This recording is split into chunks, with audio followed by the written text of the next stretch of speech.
Big bang Tamil PPT. இப்போ பார்த்தீங்கன்னா விடுதலை சிறுத்தை கட்சியினுடைய தலைவர் திருமாவளவன் அவர்கள் சிதம்பரத்தில் வேட்புமனு தாக்கல் செஞ்சிருக்காரு. இப்போ கள நிலவரம் பற்றியும் அவர் அடுத்த கட்ட நகர்வு என்னவா இருக்குன்றதை பற்றியும் விடுதலை சிறுத்தை கட்சியினுடைய கருத்தியல் துணை பொதுச் செயலாளர் ஆதிமொழி அவர்கள்கிட்ட தொடர்பு கொண்டு கள நிலவரத்தை பற்றி கேட்கலாம். வணக்கம் மேம். மேம், நீங்கள் இப்போ பார்த்தீங்கன்னா சிதம்பரத்தில் திருமாவளவன் அவர்களோட இருக்கீங்க இல்லையா? அவர் கொஞ்ச நேரத்துக்கு முன்னாடி தான் மனு தாக்கல் செஞ்சிருக்காரு. தற்போது அந்த கள நிலவரம் என்ன மேம்? வெற்றி வாய்ப்பு எப்படி இருக்கு நம்ம கட்சிக்கு? நேத்து நடந்த செயல்வீரர்கள் கூட்டத்துல கூட பாத்தீங்கன்னா எல்லாருமே ஒரு வெற்றி வகை சூடனா எப்படி நடக்குமோ மீட்டிங் அந்த மாதிரி ஒரு மீட்டிங் தான் நடந்தது. இப்ப நாமினேஷன் தாக்கல் பண்ற இடத்துலயுமே அனைத்து கட்சி தோழமை கட்சி சார்ந்த திராவிட முன்னேற்ற கழகம், திராவிட கழகம், காங்கிரஸ் கட்சி, இடதுசாரிகள் எல்லாருமே ரொம்ப ஆர்வமா இருக்காங்க.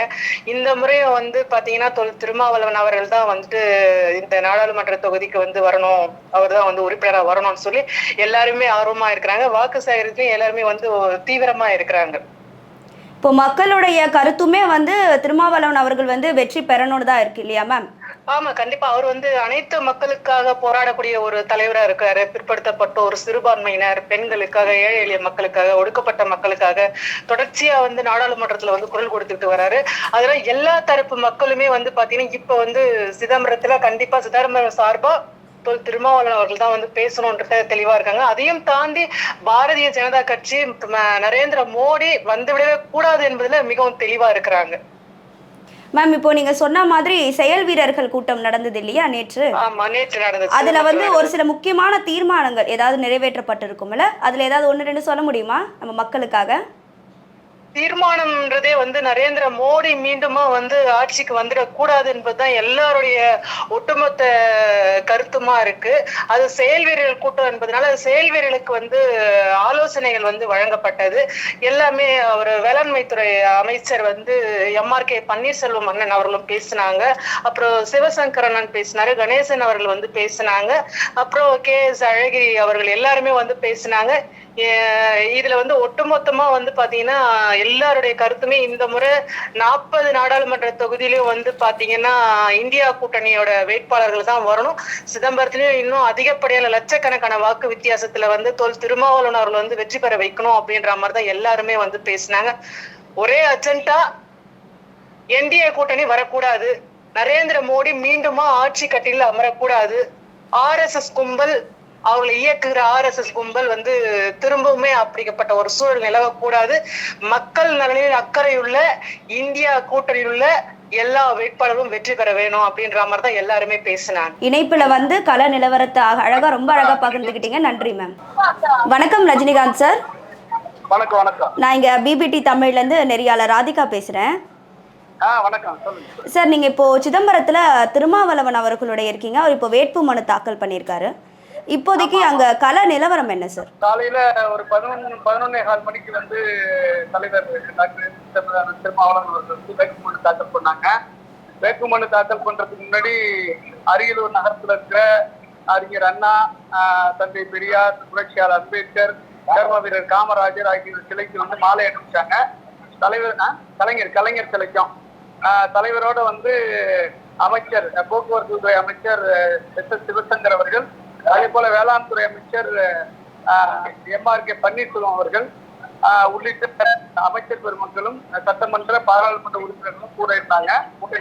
கூட்டணி கட்சியினர் அனைவரும் திரளாக கலந்துட்டாங்க. குறிப்பாக திராவிட முன்னேற்ற கழகம், காங்கிரஸ் கட்சி, அதே போல தமிழக வாழ்வுரிமை கட்சி, CPM, CPI உள்ளிட்ட கட்சிகளை சார்ந்த கூட்டணி கட்சி, இந்தியா கூட்டணி கட்சிகளை சார்ந்த அனைத்து பொறுப்பாளர்களும் பெருந்திரளாக ஆயிரக்கணக்கான கலந்து வேட்புமனு தாக்கல் செய்யப்பட்டது.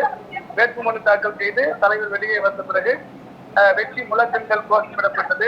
அதன் பிறகு தலைவர் நமக்கு சின்னமான பானை சின்னத்தை எடுத்து மக்களுக்கு காட்டி அதை வெற்றி சின்னம் என்பதை அறிவிச்சாங்க. மிகப்பெரிய எழுச்சியா இருக்கு, பகுதி முழுக்க எழுச்சியா இருக்கு.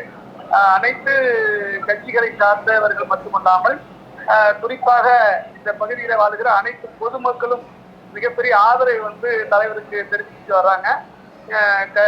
கட்சிகளை கடந்து கூட, சாதி மதங்களை கடந்து அனைத்து விதமான மக்களும் தலைவருக்கு மிகப்பெரிய வரவேற்பை கொடுத்துருக்காங்க. தலைவர் இப்போ பிரசன்ட் போக்குவரத்து துறை அமைச்சர் அமைச்சர் சிவசங்கர் அவர்களுடைய அலுவலகத்துல மாவட்ட திமுக மாவட்ட அலுவலகத்துல இப்ப கலந்துரையாடல் நடந்துட்டு இருக்கு அமைச்சர்களோட.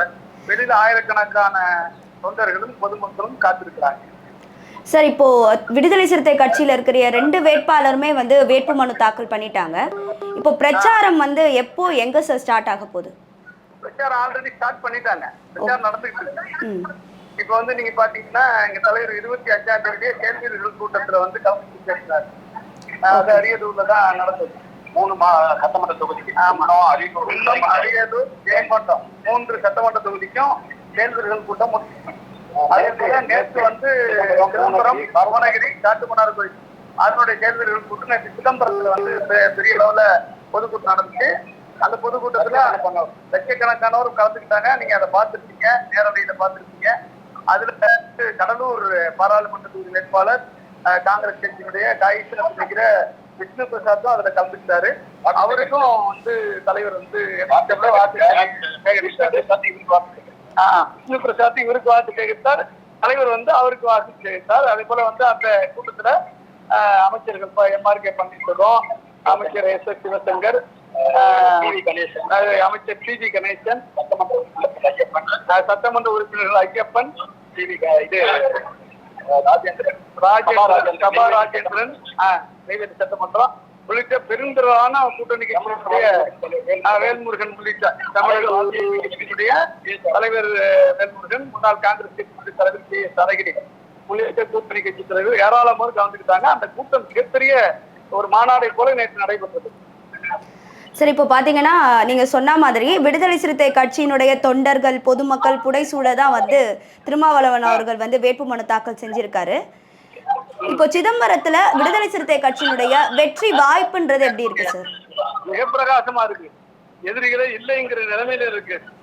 காரணம் பாட்டாளி மக்கள் கட்சி பாஜக சென்றிருக்கிறாங்க. அதை பாமக இருக்கிறவங்களே விரும்பல. குறிப்பாக இங்க இருக்கிற எம்பிசி சமூக மக்களும் அதை விரும்பல. அது ஒரு சந்தர்ப்பவாத கூட்டணியா நினைக்கிறாங்க.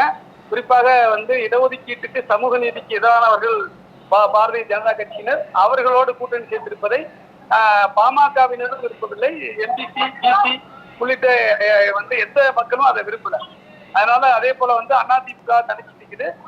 அதிமுகவுக்கும் மிகப்பெரிய ஒரு பின்னடைவு தான் இந்த தொகுதியை பொறுத்தவரைக்கும் ஏற்பட்டது. ஆகவே தலைவருக்கு அண்ணன் எழுச்சி தமிழருக்கு மிகப்பெரிய அளவில் ஆதரவு திரண்டு இருக்கிறது. அனைத்து மக்களும் வாக்களித்து ஒரு 4 லட்சம் வாக்குகள் வித்தியாசத்துல வெற்றி பெறுவார். சார், இணைப்புல பல்வேறு கருத்துக்களை பகிர்ந்துக்கிட்டீங்க. நன்றி சார். நன்றி நன்றி நன்றி. வணக்கம் பிரவீன் சார். வணக்கம். நான் இங்க பிபிடி தமிழ்ல இருந்து நெறியாளர் ராதிகா பேசுறேன். வணக்கம் சார். நீங்க இப்போ சிதம்பரத்துல இருக்கீங்க இல்லையா? இப்போ விடுதலை சிறுத்தை கட்சியினுடைய தலைவர் வேட்புமனு தாக்கல் செஞ்சிருக்காரு. இப்போ தற்போது அங்க கள நிலவரம் என்ன சார்? ஏராளமான தொண்டர்களோட இன்னைக்கு ஒரு பெரும் படையோட அரியலூர் மாவட்ட ஆட்சியர் அலுவலகத்துல இன்னைக்கு எழுச்சி தமிழர் மனு தாக்கல் பண்ணாரு. கூடவே கூட்டணி கட்சி தலைவர்கள் மற்றும் ஏராளமான தொண்டர்கள் இந்த நிகழ்ச்சியில பங்கு பெற்றாங்க. குறிப்பா அண்ணன் வேளாண் துறை அமைச்சர் திரு எம்ஆர்கே பன்னீர்செல்வம் அவர்கள், அப்புறம் நம்ம போக்குவரத்து துறை அமைச்சர் அண்ணன் சிவசங்கர் அவர்கள் மற்றும் ஜெயங்கொண்டம் எம்எல்ஏ திரு கண்ணன் அவர்கள், இவங்க எல்லாருமே அண்ணன் எழுச்சி தமிழரோட இன்னைக்கு உடன் இருந்து வேட்புமனு தாக்கல் செஞ்சாங்க. சிதம்பரத்துல திருமாவளவன் அவர்கள் இல்லாம மாற்று கட்சியில இருக்கிற யாரெல்லாம் போட்டியிடுறா? அண்ட் சிதம்பரத்துல கட்சியினுடைய வெற்றி வாய்ப்பு எப்படி இருக்கு? இல்ல, சிதம்பரம் நாடாளுமன்ற தொகுதியை பொறுத்த வரைக்கும் இது தலைவர் எழுச்சி தமிழருடைய சொந்த தொகுதி. அதனால இங்க வெற்றி வாய்ப்பு என்பது எழுச்சி தமிழருக்கு அதிகமாவே இருக்கு. இங்க மும்முனை போட்டி என்பதெல்லாம் ஒரு மாயை தான். இங்க அதிமுக பாஜக அப்படின்னு பிளஸ் நம்ம விடுதலை சிறுத்தைகள் சார்பில் அண்ணன் எழுச்சி தமிழர் களம் காட்டுறாரு. இப்ப பாஜக சார்பில் ஒரு பெண் வேட்பாளர் நிறுத்திருக்கிறாங்க. பட் ஆனா இங்க தலைவர் எழுச்சி தமிழர் இன்னைக்கு நாடறிஞ்ச ஒரு தலைவர். ஸோ அந்த தலைவரை கம்பேர் பண்ணும்போது மற்ற வேட்பாளர்கள் எல்லாமே களத்துல இது வரைக்கும் என்ன செஞ்சிருக்கான்னு கேட்டா அவங்களுக்கு எல்லாருக்குமே ஒரு கேள்விக்குறிதான். அப்படி நம்ம எழுச்சி தமிழர் அப்படி சொல்ல முடியாது இல்லையா? இன்னைக்கு வந்து நாடாளுமன்றத்துல அவருக்கு பேசாத தலைப்புகளே இல்லை. இன்னைக்கு மக்களுக்காக, ஒட்டுமொத்த தமிழக மக்களுக்கு மட்டும் இல்லாம இந்த இந்திய நாட்டு மக்களுக்காக, ஒடுக்கப்பட்ட மக்களுக்காக இன்னைக்கு குரல் கொடுக்கிற ஒரே தலைவர் எழுச்சி தமிழர். அந்த விதத்துல அவருக்கு வெற்றி வாய்ப்பு என்பது வந்து ரொம்ப பிரகாசமாவே இருக்குமா. பிரச்சாரம் வந்து நாளைக்கு தொடங்க இருக்கு இல்லைங்களா? ஸோ எதை மையமா வச்சு பிரச்சாரத்தை தொடங்க இருக்காரு? நம்ம பொதுவாகவே ஆரம்பத்துல இருந்து நம்ம சொல்லின்னு இருக்க ஒண்ணுதான், இன்னைக்கு சனாதனத்துக்கு எதிரான இந்த யுத்தத்துல வந்து தலைவர் எழுச்சி தமிழர் வந்து ஒட்டுமொத்த இந்தியாவே வந்து இன்னைக்கு திசை திருப்பி இருக்கிறாரு. அதாவது இன்னைக்கு எல்லாருமே இந்த சன் பரிவார கும்பலை நம்ம ஓட விரட்டணுன்றதுதான் எழுச்சி தமிழருடைய முக்கிய கொள்கை. அதுக்காக தான் இந்த மாபெரும் கூட்டணியை வந்து இன்னைக்கு திராவிட முன்னேற்ற கழகத்தின் சார்பில் இந்த மிகப்பெரிய கூட்டணியை அமைச்சதுல ஒரு முக்கிய பங்கு வந்து நம்ம எழுச்சி தமிழருக்கு உண்டு. இன்னைக்கு நம்ம முன்னாடி இருக்கிற சக்திகள் யாருன்னு பாத்தீங்கன்னா, இன்னைக்கு வெறும் மதத்தின் வைத்து இன்னைக்கு அரசியல் பிழைப்பு நடத்துகிற ஒரு மோசமான ஒரு கட்சியா எனக்கு பாஜக மற்றும் சங் பரிவார இயக்கங்கள் இருக்கு. அந்த சங் பரிவார இயக்கங்களையும் சனாதன சக்திகளையும் வேறு இருக்கணும்ன்ற ஒற்றை குறிக்கோளோட தான் இன்னைக்கு எழுச்சி தமிழர் களத்துல நிற்கிறாருமா. ஓகே சார், இப்போ தொண்டர்களோட படைசூழ வந்து திருமாவளவன் அவர்கள் வந்து வேட்புமனு தாக்கல் பண்ணிட்டாரு அண்ட் பிரச்சாரத்தையும் தொடங்க இருக்கிறாரு. இப்ப நாங்க வந்து மக்கள் இடத்துல வந்து நாங்க வேற எதையுமே வந்து நாங்க எதிர்பார்க்கல. அதாவது இன்னைக்கு எழுச்சி தமிழர் வந்து மக்கள் இடத்துல என்ன கோரிக்கையோட போய் நிக்கிறாரு அப்படின்னா, பிரச்சாரத்தின் போது இன்னைக்கு சங் பரிவார்கள் கும்பல்கள் வந்து ஆட்சி அதிகாரத்துல ஏற்கனவே 10 ஆண்டுகளா அவங்க ஆட்சியில இருக்கிறாங்க. இந்த 10 ஆண்டு கால ஆட்சியில அவங்க எவ்வளவு வாக்குறுதிகளை கொடுத்திருக்கிறாங்க.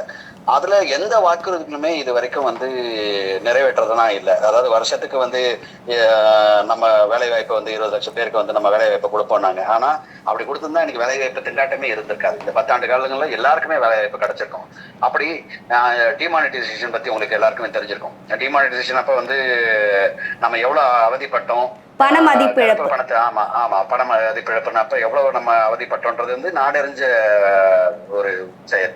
அது மட்டும் இல்ல, இப்ப நம்ம வந்து இன்னைக்கு இருக்கிற மதவாதத்தை வச்சு அரசியல் பிழப்பு நடத்துகிற பாஜகவை நாம வந்து வேறு இருக்கணும். இந்த மறுபடியும் ஒரு 10 ஆண்டு காலம் நம்ம அவங்க ஆட்சி கொடுத்தோம். ஆனா அது எந்த விதத்துல எல்லாம் மிஸ்யூஸ் பண்ண முடியுமோ அந்த அளவுக்கு பண்ணிட்டாங்க. இப்ப மறுபடியும் அடுத்த 5 ஆண்டு காலம் நம்ம அவங்க கொடுத்தோம்னா நிச்சயமா அடுத்த வாட்டி இந்த தேர்தல் என்பதே இருக்காது, ஒரு ஜனநாயகமான ஒரு செயல் என்பதே இருக்காது அப்படின்றதுதான் நிதர்சனமான உண்மை.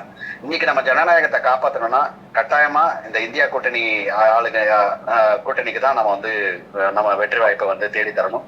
அதுக்கு வந்து எழுச்சி தமிழருக்கு நம்ம வந்து வாக்குகளை சேகரிக்கணும். அந்த ஒற்றை குறிக்கோளோட தான் இன்னைக்கு வந்து தலைவர் வந்து பிரச்சாரத்தை நோக்கி சொல்றாரு. நன்றி சார், இணைப்புல வந்து தொடர்பு கொண்டதற்கு ரொம்ப மிக்க மகிழ்ச்சிமா. நன்றி sir. Big bang Tamil BBT